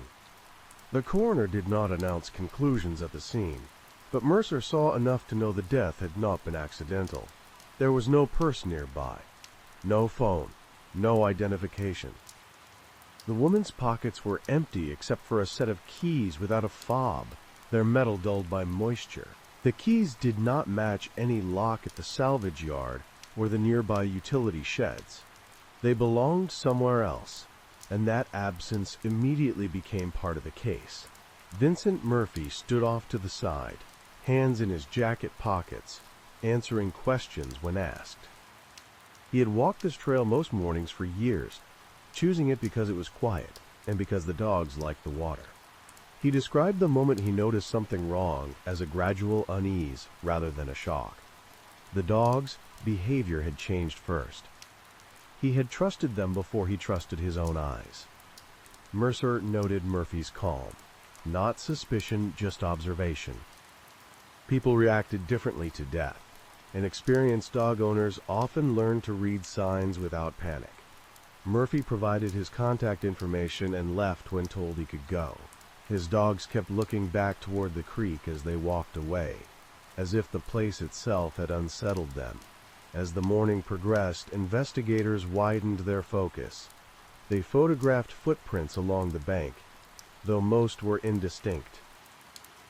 Tire impressions near the service road suggested a vehicle had stopped briefly within the last 48 hours. The tracks were shallow, consistent with a light truck or SUV. Rain earlier in the week had erased sharper details. By midday, the body was transported to the medical examiner's office. The trail reopened partially, though patrol cars lingered longer than usual. News spread through Columbia in the uneven way it always did, through social media posts stripped of context, and through phone calls that carried more speculation than fact. A woman found dead by the creek behind the salvage yard became the day's quiet headline. For investigators, the first question was not who she was, but why she was there. The location suggested disposal rather than confrontation. The lack of personal items suggested control. Someone had brought her to the creek or brought the creek to her after the fact.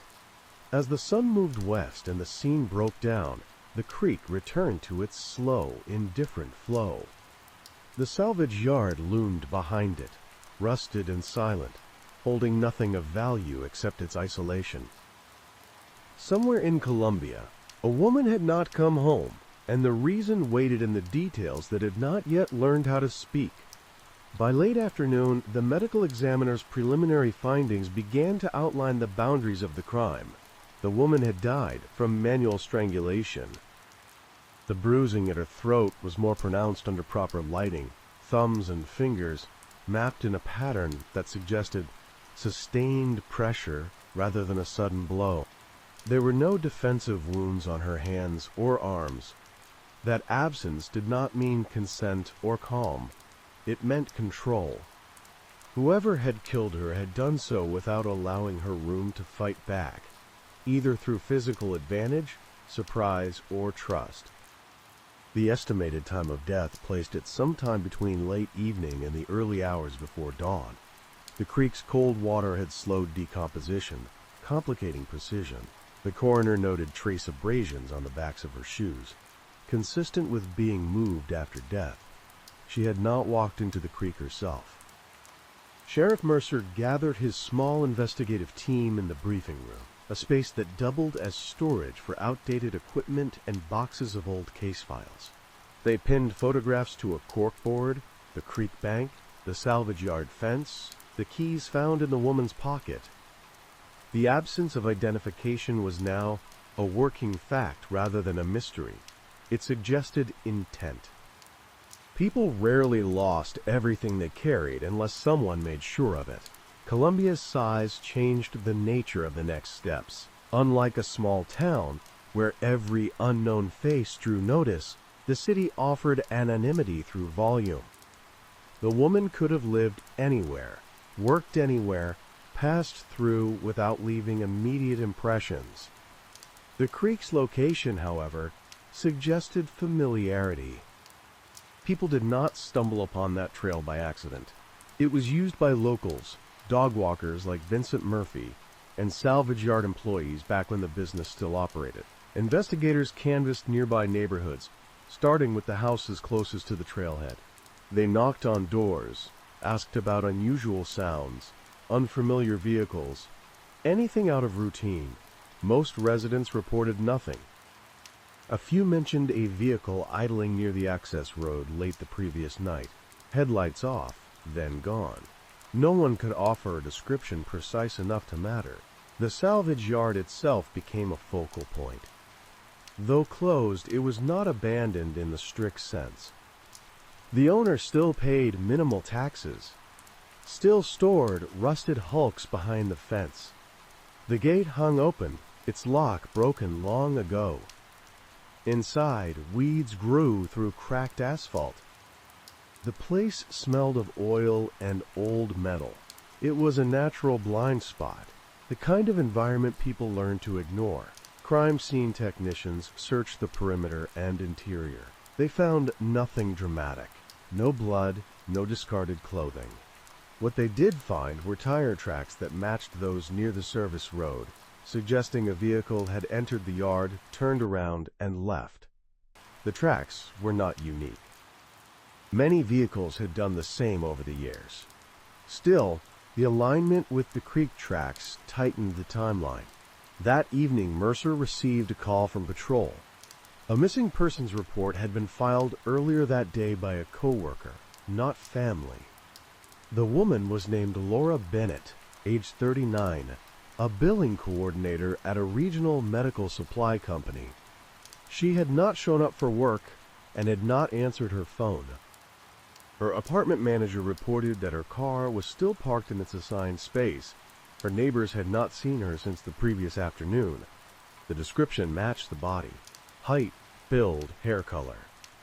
Mercer felt the case settle into a new phase. Naming the victim shifted the investigation from abstraction to consequence. Laura Bennett had routines, obligations, a place she was expected to be. Someone had interrupted all of that deliberately. Detectives went to Laura's apartment that night. The unit was tidy in the way of someone who lived alone and kept control through order. There were no signs of forced entry. Her purse was missing, as was her phone. On the kitchen counter sat a half-finished mug of tea, cold now, a faint ring left behind.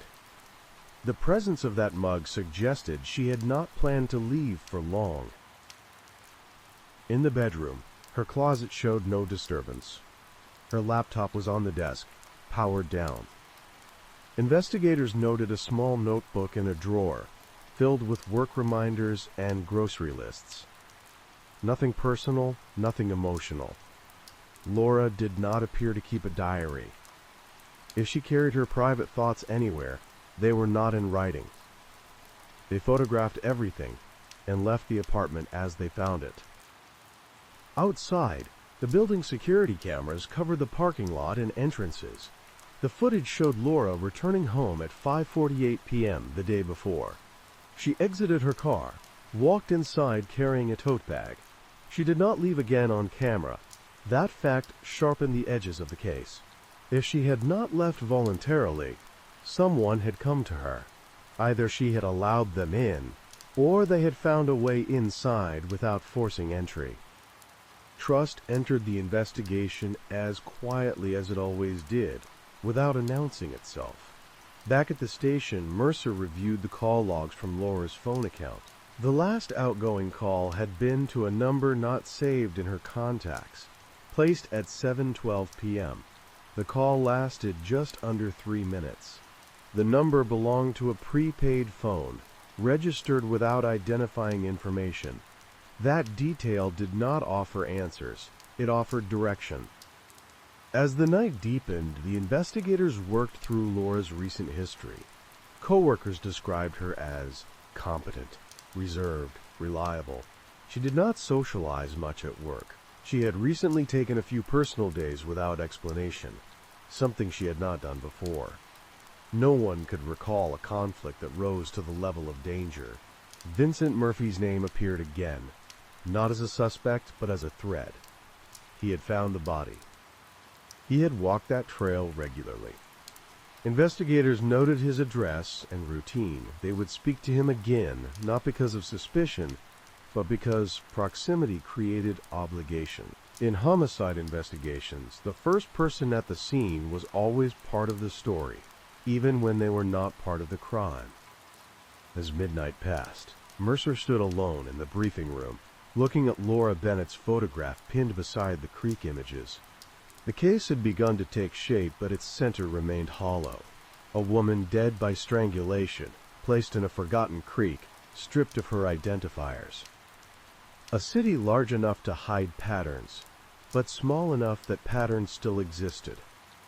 Somewhere between Laura's apartment and the salvage yard, a decision had been made, not in anger alone, but with enough clarity to remove her belongings, to choose a place that would delay discovery, to rely on the quiet neglect of an overlooked trail. The investigation would move forward in the morning, through phone records, financial activity, and the people who moved in and out of Laura's life without drawing attention. For now, the city slept, unaware of how many ordinary actions from the previous evening were already being re-examined, reframed, and pulled slowly toward a single point where intention became fatal. By the second morning, Laura Bennett's name had moved from internal reports to public awareness. Local outlets ran a single photograph, taken from her employee badge, cropped too tightly and slightly out of focus. It showed a woman with careful hair and a neutral expression, the kind of image meant to confirm existence rather than explain it. For investigators, the photograph became an anchor. It was easier to think clearly about a person once they had a face. The investigation advanced along parallel tracks, each one ordinary on its own, but collectively narrowing the space in which the truth could move. The first track followed Laura's routines. She lived alone, worked regular hours, and paid her bills on time. Her bank records showed nothing unusual. No large withdrawals. No unexplained deposits. Her credit card activity placed her at a grocery store and a pharmacy on the afternoon she died. She returned home before 6. After that, the records went silent. Her phone records were less cooperative. The prepaid number she had called at 7:12 p.m. did not appear again in her outgoing history. Incoming calls were similarly sparse. Whoever she spoke to had not relied on repeated contact. That suggested either caution or proximity. People who could appear in person did not need phones. The second track focused on access. Laura's apartment building was not secure in the strict sense. It had controlled entry, but residents often held the door for one another. Cameras covered the main entrances, not the stairwells. The footage showed several people entering the building after Laura arrived home, residents and visitors alike. No one stood out, no one followed her directly. If someone had gone to her door, they had done so without being captured. Investigators knocked on doors on Laura's floor. Most neighbors knew her only in passing. She was polite, quiet, predictable. One neighbor recalled hearing a thump sometime in the evening, but could not place the time and had not thought it significant. Apartment buildings were full of thumps. That ambiguity was not suspicious. It was simply unhelpful. The third track returned to the creek and the salvage yard. Crime scene technicians expanded their search, moving farther upstream and downstream, mapping footpaths and informal clearings. They cataloged beer cans, old clothing, discarded tools. Nothing connected directly to Laura. The creek absorbed debris the way it absorbed stories, flattening everything into background. Vincent Murphy was interviewed again on the second day, this time at the station. He arrived on time and alone. His account did not change. He described his morning routine, his dogs, the moment he noticed something wrong. He did not embellish. He did not speculate. Investigators noted his steadiness and moved on. Familiarity made him visible, but it did not make him central. What shifted the investigation came from a quieter source. A human resources manager from Laura's workplace contacted the sheriff's office to report an internal concern. Laura had filed a complaint 3 weeks earlier, one that had not yet been escalated beyond preliminary review. The complaint was not dramatic. It alleged inappropriate conduct by a supervisor, a man named Thomas Hale, related to pressure rather than explicit behavior. Laura had documented a pattern of requests that extended beyond her role, late messages framed as work-related, expectations of availability that felt personal. The company had begun a standard inquiry. Hale had denied wrongdoing. There had been no resolution yet. Laura had taken personal days shortly after filing the complaint. Investigators requested the documentation.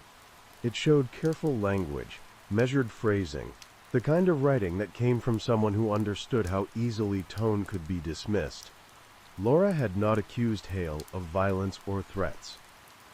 She had accused him of boundary erosion. That distinction mattered. It placed motive in a gray zone, not one of rage, but one of control and entitlement. Thomas Hale was 46, married, with 2 children. He lived in a suburb west of Columbia. He had worked at the company for over a decade and had no criminal record. On paper, he was unremarkable. That did not trouble investigators. In homicide cases, paper often lied by omission. Hale was interviewed that afternoon. He acknowledged knowing Laura professionally. He acknowledged the complaint and characterized it as a misunderstanding. He said he had been at home the evening of her death, watching television with his family. His phone records placed him in that general area. His wife confirmed his presence. The confirmation was expected. It did not close the door. It narrowed it. Investigators examined Hale's phone more closely. While his location data placed him at home for most of the evening, there was a window between 7:30 and 8:10 p.m. where the signal became less precise, bouncing between nearby towers. That could happen indoors. It could also happen in transit. The ambiguity was small, but it aligned with the time Laura had last been active. They compared Hale's vehicle to the tire impressions near the creek. He drove a light SUV. The tread pattern was common. It neither matched nor excluded him. Again, the case resisted certainty. Another development came from Laura's apartment. A forensic sweep of the bathroom revealed trace fibers on the shower curtain, not belonging to Laura's clothing. The fibers were consistent with a synthetic blend often used in work jackets. That alone meant nothing. Many people own such jackets. But the presence suggested someone else had been in the apartment long enough to brush against fixtures. There were no signs of cleanup, no bleach residue, no water pooling that suggested an attempt to erase evidence. That absence reinforced the theory that Laura had been incapacitated quickly and removed. The apartment had not been the primary crime scene. It had been the starting point. The medical examiner's full report confirmed this. Laura had died elsewhere. The lack of significant water in her lungs indicated she had been dead before being placed in the creek. The abrasions on her shoes suggested movement across rough ground, possibly the gravel near the salvage yard. Investigators reconstructed a possible sequence. Laura returned home. Someone arrived. She either allowed them in or was surprised inside her own space.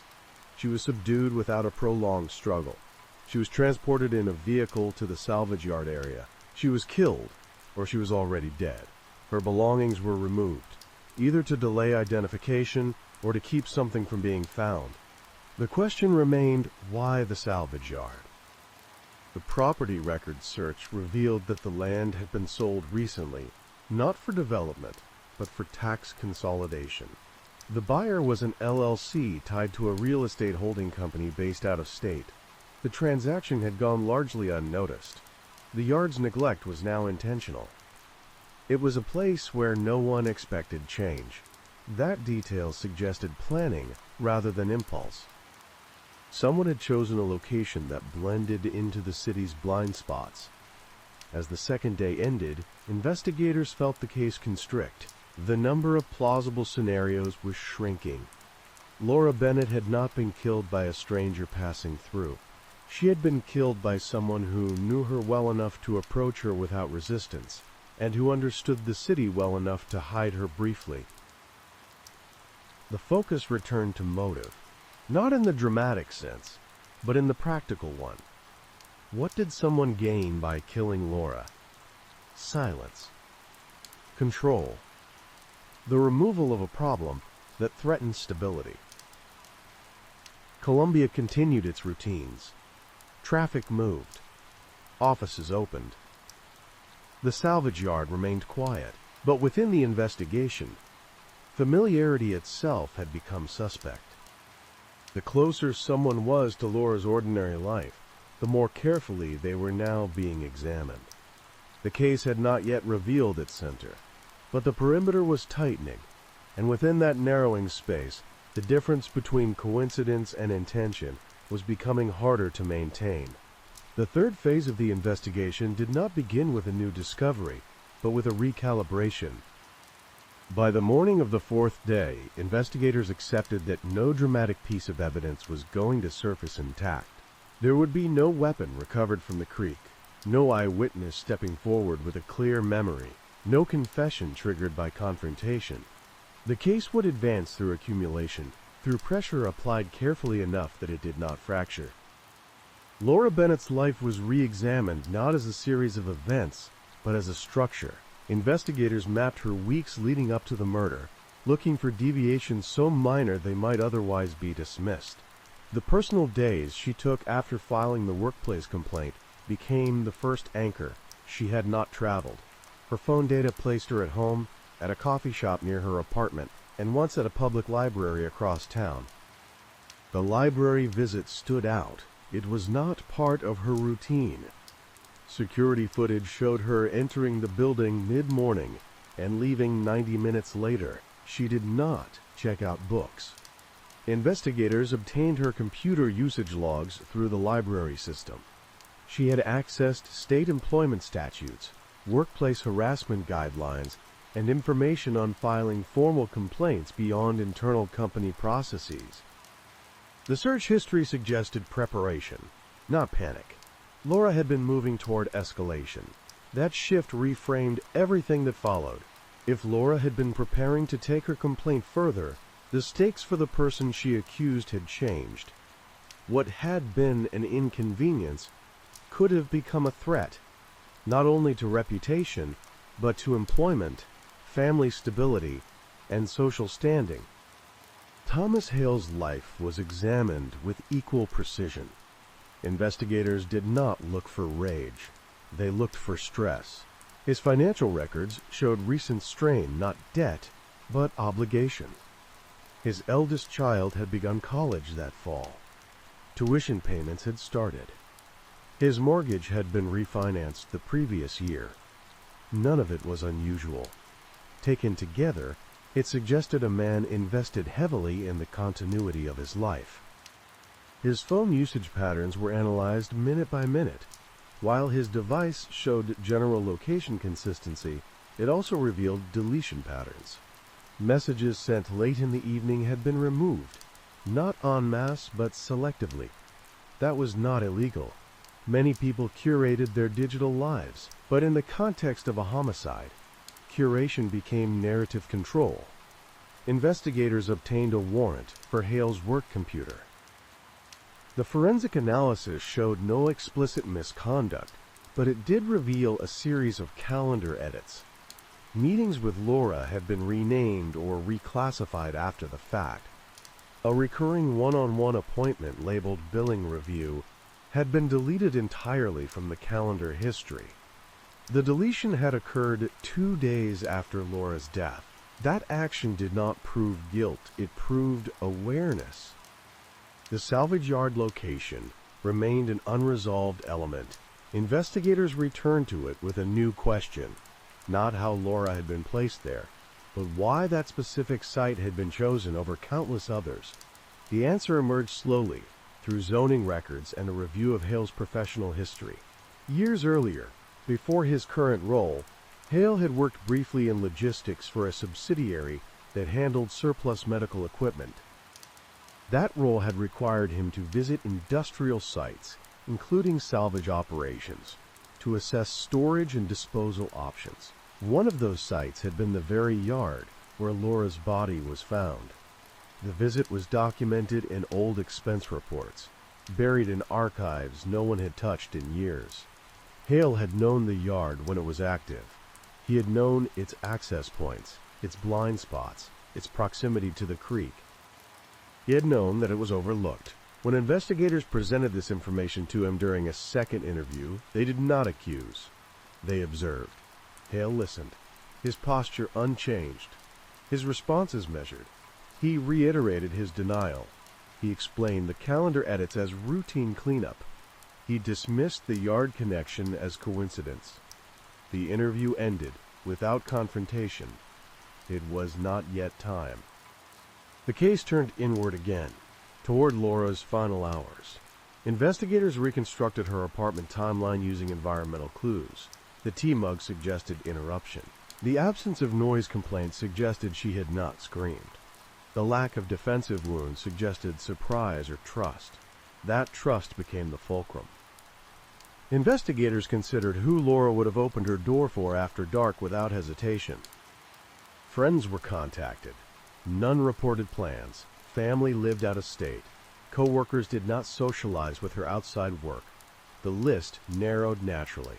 Phone records provided the final alignment. The prepaid number Laura had called at 7:12 p.m. was traced through tower data. While unregistered, its movement patterns intersected repeatedly with Hale's phone over the preceding weeks. Not at the same times, but in the same places. Parking lots, commercial corridors, transitional spaces where phones brushed against one another without drawing attention. The prepaid phone had gone dark permanently the morning after Laura's death. Investigators did not announce this finding. They added it to the structure quietly, letting it bear weight alongside everything else. The break came not from evidence, but from psychology. A financial crimes analyst working parallel cases noticed a transaction that did not fit. Hale had withdrawn a modest sum of cash the morning after Laura's death, far less than would suggest flight, but more than his usual pattern. The withdrawal occurred near the salvage yard, at a branch he did not typically use. Cameras at the bank captured him clearly. His expression was neutral. He did not appear hurried, but his presence placed him geographically where he had no legitimate reason to be. Investigators returned to the salvage yard one last time, this time with a narrow search area informed by timing. Near a cluster of old engine blocks, partially hidden by brush, they found a shallow depression in the soil. The ground had been disturbed recently, then tamped down. Inside the depression, they recovered Laura's purse. It was empty except for a single item, her phone, crushed. The phone's destruction was deliberate but incomplete. The SIM card was missing. The absence suggested intent to remove data rather than rage. Someone had known what mattered. That discovery collapsed the remaining distance. When Hale was arrested 2 days later, there was no spectacle. He was taken into custody at his office, escorted out quietly to avoid attention. His wife was informed separately. His children were not present. The interrogation that followed was controlled and methodical. Investigators laid out the structure they had built: the complaint, the library research, the calendar edits, the phone movements, the salvage yard familiarity, the purse. They did not raise their voices. They did not seek confession through force. Hale listened. He did not confess immediately. He attempted explanation. He framed his actions as misunderstandings, as pressure, as fear of false accusation. He spoke of panic rather than intent. But as the hours passed, the explanations shortened. The structure held. Eventually, he acknowledged being at Laura's apartment that night. He claimed he had gone to talk, to resolve the situation. He described an argument. He described her threatening escalation. He described a moment that got out of control. He did not describe strangulation directly. He described restraint. The distinction did not matter legally. It mattered psychologically. Hale did not see himself as a killer. He saw himself as someone who had applied pressure until something stopped. The case did not require more than that. As Hale was charged with murder, Columbia absorbed the news with a different texture than before. The crime was no longer abstract.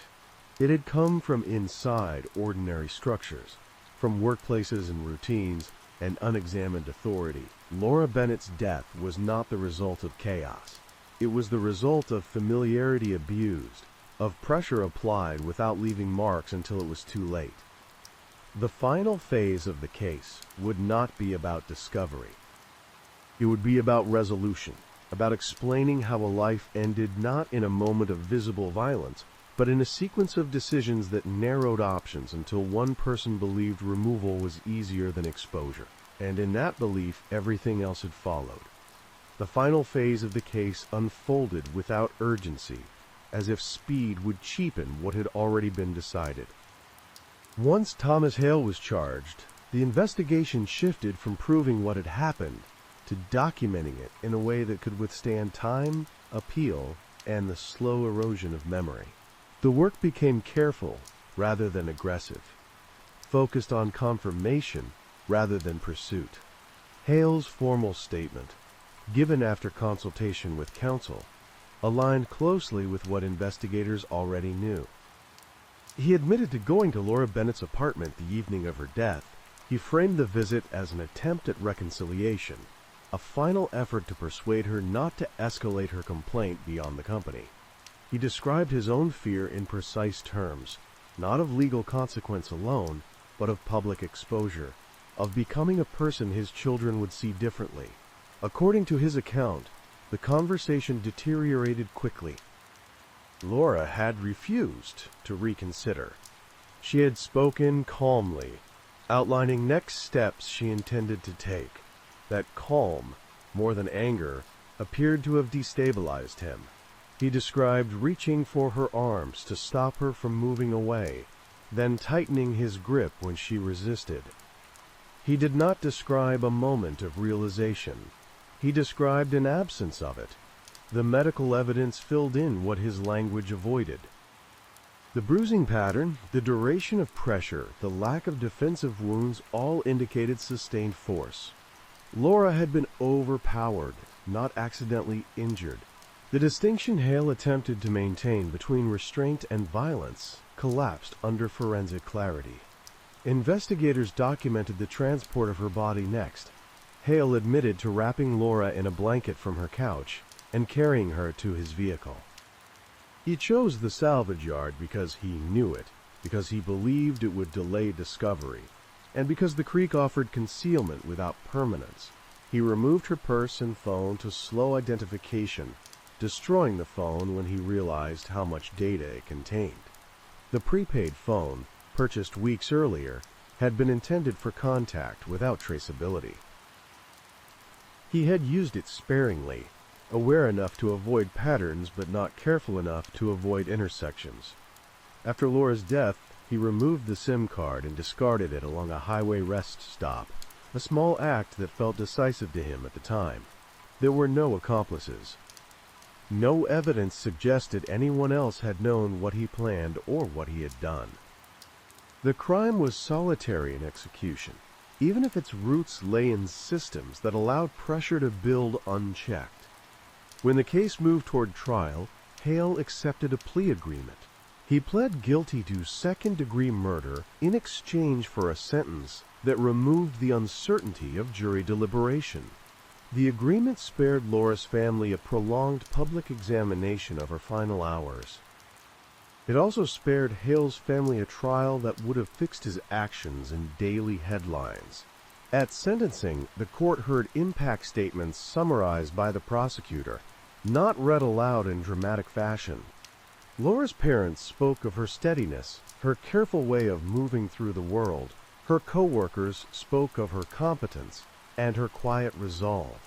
The court record preserved these descriptions without embellishment. Hale was sentenced to a term that would carry him into old age. There was no outburst. He stood, listened, and nodded once when the sentence was read, as if acknowledging something that had been inevitable for some time. In Colombia, the case faded from attention quickly. New stories replaced it. The salvage yard remained unused. The creek returned to being a place people passed, without looking too closely. The apartment Laura had lived in was cleaned, repainted, and rented again within months. What lingered was not fear, but a subtle recalibration. Workplaces reviewed complaint procedures. Conversations about boundaries became slightly less abstract. People paid closer attention to the moments when discomfort first appeared, rather than waiting for it to justify itself. For investigators, the case closed with a sense of completeness that did not feel like satisfaction. Laura Bennett's death had been preventable in ways that were easy to name after the fact and difficult to interrupt in real time. The evidence had been sufficient. The narrative had held. The law had responded as designed. The creek behind the salvage yard did not change. It carried water and debris, indifferent to meaning. The significance of the place existed only in memory and in records that would eventually be archived and forgotten. The case ended not with revelation, but with acknowledgement. A woman had trusted the ordinary structures around her. A man had used those same structures to apply pressure until resistance was no longer possible. Nothing about the ending was dramatic. It was final, contained and quiet. And that quiet, more than anything else, was what remained.